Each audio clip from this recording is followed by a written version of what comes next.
ପ୍ରବନ୍ଧ। ପ୍ର ଉପସର୍ଗ ବନ୍ ଧାତୁରେ ଅପ୍ରତ୍ୟୟ ଯୋଗ କରି ପ୍ରବନ୍ଧ ଶବ୍ଦଟି ନିଃସୃତ ହୋଇଥାଏ। ପ୍ରାଚୀନ ଭାଷା ପ୍ରାଚୀନ ବିଶେଷ କରି ସଂସ୍କୃତରେ ପ୍ରବନ୍ଧ କହିଲେ କାବ୍ୟ ସାହିତ୍ୟରୁ ବୁଝାଇଥାଏ। ସଂସ୍କୃତ ସାହିତ୍ୟ ତଥା ପ୍ରାଚୀନ ଓ ମଧ୍ୟଯୁଗୀୟ ସାହିତ୍ୟରେ ଛନ୍ଦବଦ୍ଧ ସାହିତ୍ୟକୁ ପ୍ରବନ୍ଧ କୁହାଯାଏ। ଓଡ଼ିଆ କବି ଜଗନ୍ନାଥ ଦାସ କହିଛନ୍ତି ଯେ କହି ଦାସ ଜଗନ୍ନାଥ ଭାଷା ପ୍ରବନ୍ଧେ ଭଗବତ। ଏଠାରେ ବିଦଗ୍ଧ ଚିନ୍ତାମଣିକୁ ପ୍ରବନ୍ଧ ରୂପେ ଅବହିତ କରାଯାଇଅଛି। ଯଦୁମଣି ମହାପାତ୍ର ମଧ୍ୟ ତାଙ୍କ କାବ୍ୟର ନାମ କରିଛନ୍ତି ଯେ ପ୍ରବନ୍ଧ ପରଚନ୍ଦ୍ର। ତେଣୁ ଏଥିରୁ ସ୍ପଷ୍ଟ ଯେ ମଧ୍ୟଯୁଗୀୟ ଓଡ଼ିଆ ସାହିତ୍ୟରେ ଛନ୍ଦବଦ୍ଧ କାବ୍ୟକୁ ପ୍ରବନ୍ଧ ବୋଲି କୁହାଯାଏ। ସେହିଭଳି ଇଂଲିଶ ସାହିତ୍ୟରେ କବିତାକୁ ପ୍ରବନ୍ଧ ନାମରେ ନାମିତ କରାଯାଇଛି। ଆଜିର ଯୁଗରେ ମଣିଷକୁ ବହୁତ ତଥ୍ୟ ବିଷୟରେ ଜାଣିବାକୁ ପଡ଼ୁଛି। ସମୃଦ୍ଧ ଜ୍ଞାନ ବିଜ୍ଞାନରେ ପରିସର ଏତେ ବ୍ୟାପକ ହୋଇଅଛି ଯେ ଗୋଟିଏ ବିଷୟ ଜାଣିଥାଏ ତାଙ୍କୁ ବର୍ଷ ବର୍ଷ ଲାଗିଯାଏ। କିନ୍ତୁ ଆଜିର ମଣିଷ ପକ୍ଷରେ ସମୟ ଖୁବ୍ ସ୍ୱଳ୍ପ।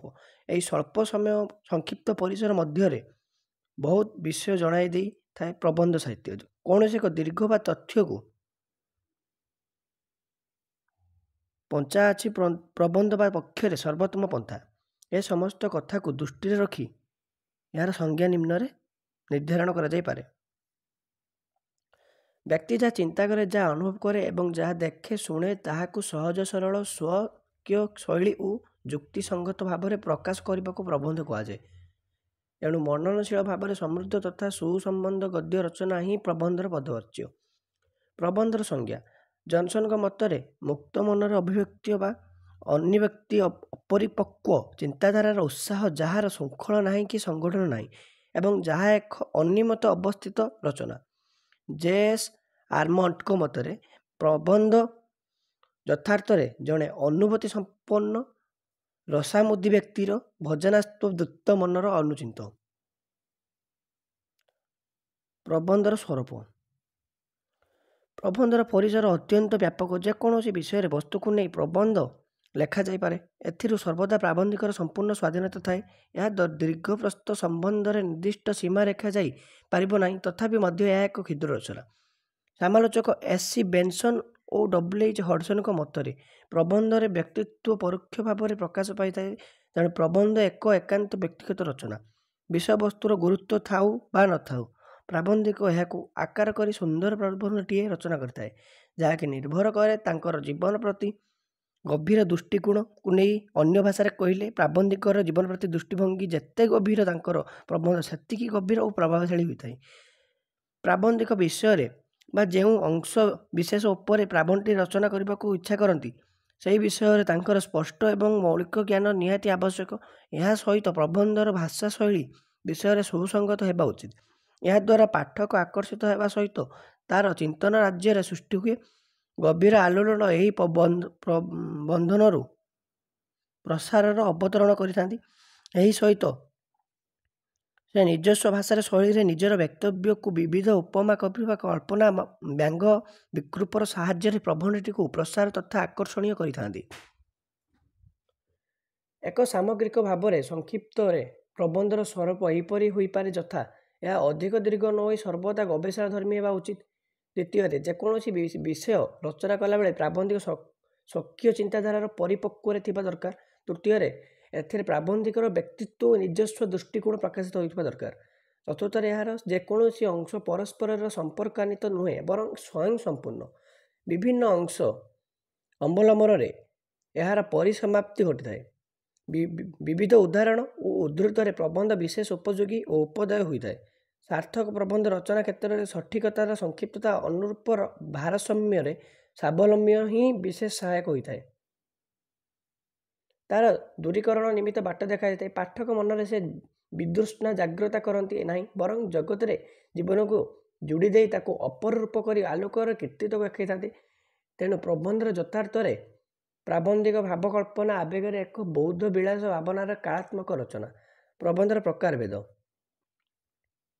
ସ୍ୱରୂପ ଓ ପ୍ରକୃତି ଦୃଷ୍ଟିରୁ ପ୍ରବନ୍ଧ ଦୁଇ ଭାଗରେ ବିଭକ୍ତ କରାଯାଇଥାଏ। ବ୍ୟକ୍ତିନିଷ୍ଠ ପ୍ରବନ୍ଧ ମନ୍ମୟ ବା ବସ୍ତୁନିଷ୍ଠ ପ୍ରବନ୍ଧ ତନ୍ମୟ। ବ୍ୟକ୍ତିନିଷ୍ଠ ପ୍ରବନ୍ଧ ଏ ପ୍ରକାର ପ୍ରବନ୍ଧରେ ଲେଖକର ବ୍ୟକ୍ତିଗତ ଅନୁଦୃଷ୍ଟି ବିଶେଷ ଭାବରେ ପରିବେଷିତ ହୋଇଥାଏ। ଗୁରୁଗମ୍ଭୀର ଚିନ୍ତାଧାରା ଅପେକ୍ଷା ଭାବରେ ଇଚ୍ଛାଳତା ଅଧିକ ଭାବରେ ପ୍ରକଟିତ ହୋଇଥାଏ। ଲେଖକ ବର୍ଣ୍ଣିତ ବିଷୟ ପ୍ରତି ଅନ୍ତରଙ୍ଗ ହୋଇ ଉଠେ। ବିଷୟବସ୍ତୁ ଅପେକ୍ଷା ଲେଖକର ହୃଦୟବତ୍ତି ଏଥିରେ ମୁଖ୍ୟ ଅଂଶ ଗ୍ରହଣ କରିଥାଏ। ଲେଖକ ଓ ପାଠକ ମଧ୍ୟରେ ସହସଦୃଶତା ପାଠିକିତ ହୋଇଥାଏ। ଲଘୁ ଗୁରୁ ନିର୍ବିଶେଷରେ ଶ୍ରେଷ୍ଠତା ରସିକତା ଯେତିକି ସ୍ଥାନ ପାଇଥାଏ, ବର୍ଣ୍ଣନା ବିଳାସରେ ପ୍ରଲୋପରେ ଏହା ମଧ୍ୟ ସେତିକି ଅନୁରଞ୍ଜିତ ହୋଇଥାଏ। ମନ୍ମୟ ପ୍ରବନ୍ଧକୁ ଇଂରାଜୀରେ ପର୍ସନାଣ୍ଟ ଏସେ ବୋଲି କୁହାଯାଏ। ମନ୍ମୟ ପ୍ରବନ୍ଧରେ ଆଦ୍ୟ ପ୍ରବର୍ତ୍ତକା ଓଡ଼ିଆ ସାହିତ୍ୟରେ ବ୍ୟକ୍ତିନିଷ୍ଠ ପ୍ରବନ୍ଧ ରଚନା କରିବାରେ ରାଧାନାଥ ରାୟ ହୋଇଛନ୍ତି ଆଦ୍ୟ ପ୍ରବର୍ତ୍ତକ। ମାତ୍ର ଏହା ସଫଳ ସ୍ରଷ୍ଟା ଭାବରେ ଗୋପାଳ ଚନ୍ଦ୍ର ପ୍ରସାଦ ଦାସ ଗ୍ରହଣ କରିଯାଇଥାଏ। ମନ୍ମୟ ପ୍ରବନ୍ଧ ଭାବେ ପ୍ରଧାନ କୌଣସି ଗମ୍ଭୀର ବିଷୟକୁ ଲଘୁ କଳ୍ପନା ସଂଯୋଗରେ ସୁନ୍ଦର କରାଯାଇଥାଏ। କାରଣ ଜୀବନର ଜଣେ ଯଥାର୍ଥ ବ୍ୟାଖ୍ୟାକାର ଭାବରେ ମନ୍ମୟ ପ୍ରାବନ୍ଧିକ ପ୍ରଶ୍ନ କରାଯାଇଥାଏ। ଏଥିରେ ଆତ୍ମାର ତୃପ୍ତିକୁ ନିଷ୍କପଟ ଭାବରେ ପ୍ରକାଶ କରାଯାଇଥାଏ। ଏହାର ଅନେକ ସମୟରେ ଆତ୍ମଜୀବନୀମୂଳକ ବ୍ୟକ୍ତିନିଷ୍ଠ ପ୍ରବନ୍ଧରେ କେତେକ ଦୁଇ ଭାଗରେ ବିଭକ୍ତ କରାଯାଇଥାଏ। ଯଥା ସେଗୁଡ଼ିକ କ'ଣ କ'ଣ? ମନଃ ପ୍ରଧାନ ଓ ଅନ୍ତରାନୁଭୂତି ପ୍ରଧାନ। ମନ ପ୍ରଧାନ କାହାକୁ କୁହାଯାଏ? ମନ ପ୍ରଧାନ ସାଧାରଣତଃ ଲେଖକର ପିଆଲି ଚିନ୍ତାଭାବ ପ୍ରକାଶର ସୁଚତୁର ବସଳ ଲଘୁ ହାସ୍ୟରସ ମାଧ୍ୟମରେ ଗୁରୁ ଗମ୍ଭୀର ବିଷୟବସ୍ତୁର ଆଲୋଚନା ଯେଉଁ ଗ୍ରହଣ କରାଯାଇଥାଏ ତାହାକୁ ମନ ପ୍ରଧାନ ଅଟେ। ଅନ୍ତରାଭୂତି ପ୍ରଧାନ କାହାକୁ କୁହାଯାଏ? ଲେଖକର ସୂକ୍ଷ୍ମ ବ୍ୟର୍ଥ ବେଦନା ଅପେକ୍ଷା ଆକାଂକ୍ଷା ଓ ମର୍ମାକ ଉପଲବ୍ଧି ଯେଉଁ ପ୍ରବନ୍ଧରେ ମନୋରମା ଭାବେ ଚିତ୍ରିତ ହୋଇଥାଏ ତାହାକୁ ହିଁ ଅନ୍ତରାଭୂତି ପ୍ରଧାନ ବୋଲି କୁହାଯାଏ। ବସ୍ତୁନିଷ୍ଠ ପ୍ରବନ୍ଧ, ଏହା ଚିନ୍ତାମୂଳକ ପ୍ରବନ୍ଧ। ଏଥିରେ ବିଷୟବସ୍ତୁ ଉପରେ ପ୍ରାଧାନ୍ୟ ଦିଆଯାଇଥାଏ। ପ୍ରାବନ୍ଧିକ ତତ୍ତ୍ୱଭିତ୍ତିକ ବିଷୟବସ୍ତୁର ପର୍ଯ୍ୟାଲୋଚନା କରିଥାଏ। ଏଥିରେ ଅଭିଜ୍ଞତା ଅପେକ୍ଷା ଜ୍ଞାନର ଆର୍ଥିକ ପ୍ରକାଶିତ ହୋଇଥାଏ। ଏହାର ପାଠକର ଦୃଷ୍ଟିରୁ ସାଙ୍ଗୀତତା ଜ୍ଞାନର ପରିସର ବୃଦ୍ଧି କରିବାରେ ସହାୟକ ହୋଇଥାଏ। ତନ୍ମୟ ପ୍ରବନ୍ଧ ସାଧାରଣତଃ ଗୁରୁ ଗମ୍ଭୀର। ଏଠାରେ ଲେଖକ ଓ ପାଠକ ମଧ୍ୟରେ ଗୁରୁ ଶିଷ୍ୟର ସମୃଦ୍ଧି ସ୍ଥାପିତ କରାଯାଇଥାଏ। ଆରମ୍ଭରୁ ଶେଷ ପର୍ଯ୍ୟନ୍ତ ବର୍ଣ୍ଣିତ ବିଷୟରେ କ୍ରମିକତା ରକ୍ଷା କରିବା ଏକାନ୍ତ ପ୍ରୟୋଜନଶୀଳ। ସୁସଞ୍ଚିତ ବର୍ଣ୍ଣନା ସୁସଂଗତ ପରିପ୍ରକାଶ ଓଡ଼ିଆ ସାହିତ୍ୟର ରତ୍ନାକରପତି ମୋହିନୀ ମୋହନ ସେନାପତି, ବିପିନ ବିହାରୀ ରାୟ, ବ୍ରଜବିହାରୀ ମହାନ୍ତି, ବିଶ୍ୱନାଥ ରେ ଏହି ଶ୍ରେଣୀରେ ପ୍ରାବନ୍ଧିକ। ତନ୍ମୟ ପ୍ରବନ୍ଧ ବିଷୟ ପ୍ରଧାନ ହୋଇଥିବାରୁ ଶିଳ୍ପ, ସ୍ଥାପତ୍ୟ, କଳା, ବିଜ୍ଞାନ ପ୍ରଭୃତି ବିଷୟ ଏହା ମନକୁ ଆସିବାର ସମ୍ଭାବନା ଅଧିକ। ବିଶ୍ୱଜ୍ଞାନ ଭଣ୍ଡାର ଏହା ଯୁଗସୂତ୍ର ସ୍ଥାପନରେ ପ୍ରାବନ୍ଧିକତାର ରଚନାର ବଳରେ ପ୍ରାବନ୍ଧ୍ୟ କରିବାର ଆବଶ୍ୟକତା ରହିଛି। ବିଷୟବସ୍ତୁ ବିଭିନ୍ନତା ସାଧାରଣତଃ ପରିସର ଦୃଷ୍ଟିରୁ ବସ୍ତୁନିଷ୍ଠ ପ୍ରବନ୍ଧକୁ ନିମ୍ନ ବିଭାଗରେ ବିଭକ୍ତ କରାଯାଇଛି। ବର୍ଣ୍ଣନାତ୍ମକ ପ୍ରବନ୍ଧ ବ୍ୟକ୍ତିଗତ ଅନୁଭୂତି ଏବଂ ଯଥେଷ୍ଟ ଜ୍ଞାନ ବର୍ଣ୍ଣିତ ବିଷୟ ସମ୍ପର୍କିତରେ ରହିଥାଏ। ଅନେକ ସମୟରେ ଏଥିରେ ଲଳିତ କୋମଳ ରଚନା ଶୈଳୀକୁ ଅନୁସରଣ ହେବା ଲେଖାରେ ଶଶିଭୂଷଣ ରାୟ ଏ ପ୍ରକାର ବନ୍ଧୁ ପ୍ରବନ୍ଧ ରଚନା କରି ଓଡ଼ିଆ ସାହିତ୍ୟରେ ସଂଯୁକ୍ତ କରିଥାଏ। ବିବରଣାତ୍ମକ ପ୍ରବନ୍ଧ, ଏଥିରେ ବିଷୟବସ୍ତୁର ପୁଙ୍ଖାନୁପୁଙ୍ଖର ବର୍ଣ୍ଣନା ରହିଥାଏ। ଯେହେତୁ ତଥା ସାମୟିକ ଘଟଣା, ବ୍ୟକ୍ତିର ବିଶେଷ ଜୀବନର, ରାଷ୍ଟ୍ର ସମାଜ ଓ ବିଜ୍ଞାନ ପ୍ରଭୃତି ଏହି ଧରଣର ପ୍ରବନ୍ଧରେ ବିଷୟବସ୍ତୁ ହୋଇଥାଏ। ଏହି ଧରଣର ବିଷୟବସ୍ତୁର ଅବତାରଣାର ପ୍ରାବନ୍ଧିକ ଅନେକ ସମୟରେ କଳ୍ପନାର ଆଶ୍ରୟ ହୋଇଥାନ୍ତି। ଏଥିରେ ସମୟକ୍ରମେ ରକ୍ଷା କରାଯାଇଥାଏ। ଏହାକୁ ଅନେକ ବିଷୟାତ୍ମକ ପ୍ରବନ୍ଧ ବୋଲି କୁହାଯାଏ।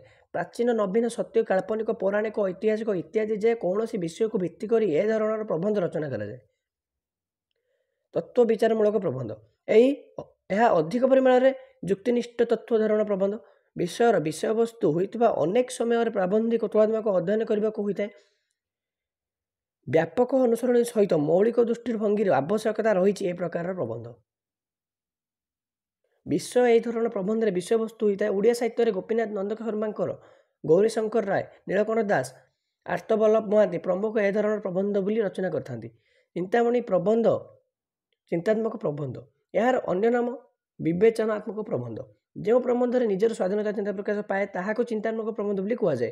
ସଂଯମ, ଶୃଙ୍ଖଳା, ସତ୍ୟବାଦୀ ତଥ୍ୟ ପ୍ରସ୍ତୁତି ଗୁଡ଼ିକରେ ଗଭୀର ଚିନ୍ତା କରି ଏହାକୁ ଉପସ୍ଥାପିତ କରିଥାନ୍ତି। ଚିନ୍ତାର ମୂଳକ ପ୍ରବନ୍ଧରେ ଭାଷାରେ ଗୁରୁଗମ୍ଭୀର ଓ ମର୍ମସ୍ଥ ଲେଖକଙ୍କର ବିବେଚନା ସତ୍ତ୍ୱ ପ୍ରବନ୍ଧ ଗୁଡ଼ିକର ଅଧିକ ଆଦର କରିଥାଏ।